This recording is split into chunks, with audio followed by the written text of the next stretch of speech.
A massive update. It's been probably a week since we've done any filming, but I have been taking plenty of photos, so nothing's been missed. But basically at the point where we're about to weld up the frame with the new mounts on it. So as you can see, we've got the new billet engine mounts on there, where the old cast ones were. So they're all perfectly in line to suit the new R1 engine. All the airboxes in now. Made a little aluminium scoop on the front of the airbox for the air to come in over the top of the radiator. In the back here, modified the factory undertray and then made an aluminium base plate underneath it. So basically we've got the ABS unit, the battery, the little G-force unit or whatever it's called. I'll put the technical term for that under there. The X-up valve actuator there. The original brace on the frame here was just bent because they're made out of really flimsy aluminium, so we've replaced that with a new one. And just for giggles, we've added the toolkit for the new R1 in, which is basically 2 Allen keys.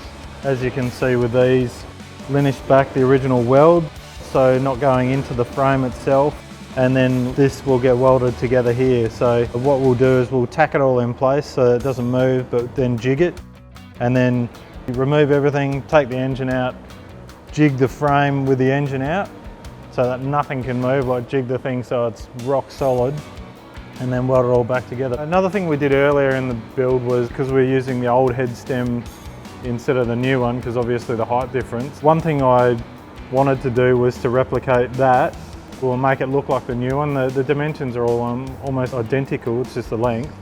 But one thing I was concerned about was that this one here, even though nobody'd ever see it, has had a pretty hard life. Like there's little gouges out of it and all sorts of stuff where they've obviously used the incorrect tool to put a bearing on. Now I'm a bit of an OCD type mechanic, I like things done properly. So what I did was, I got another one from a wrecker in America, and then yesterday we put it in the mill and did that to it.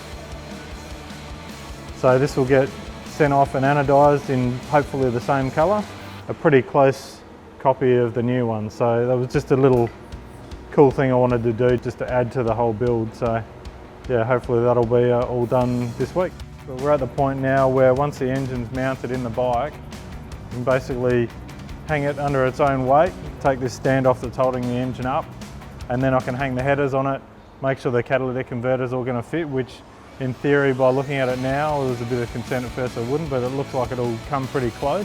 From there, it's sort of happy days. We'll make sure we do a dummy assembly of the whole bike, make sure everything fits, and pull it all apart, send everything off to get painted, anodized, plated, and then put it all back together and she's done. So looking forward to that.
go.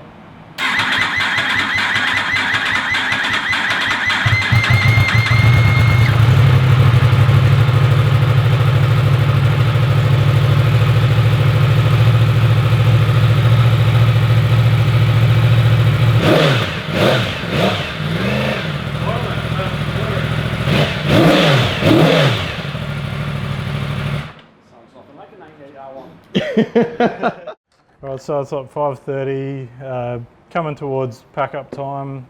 The bike now runs. We've done a dummy assemble on the bike, pretty much put as much stuff in as possible just to make sure that before we go ahead and paint everything, that everything works. And no ECU codes, everything's good. What I wanted to do to keep the engineer happy was to make sure we had the catalytic converter, the X-up valve, all the stuff that's factory on the bike still there, so it still meets emissions as per a normal new R1. Still noise levels all the same.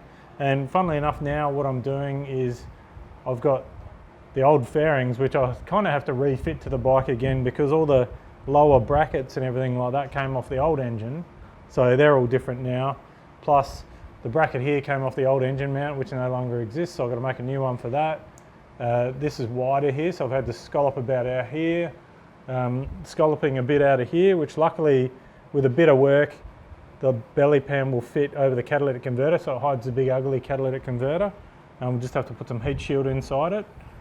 But yeah, the beautiful thing is that this is going to look still very much like a 98 R1 until you sort of look up close and notice that it's got all these late model bits on it. So yeah, probably a couple of days and just getting everything sorted, and then strip the whole thing down again, get everything painted, do all the same modifications to the new fairings, and then just get them touched up and clear coated again, and then bike's finished. So getting there.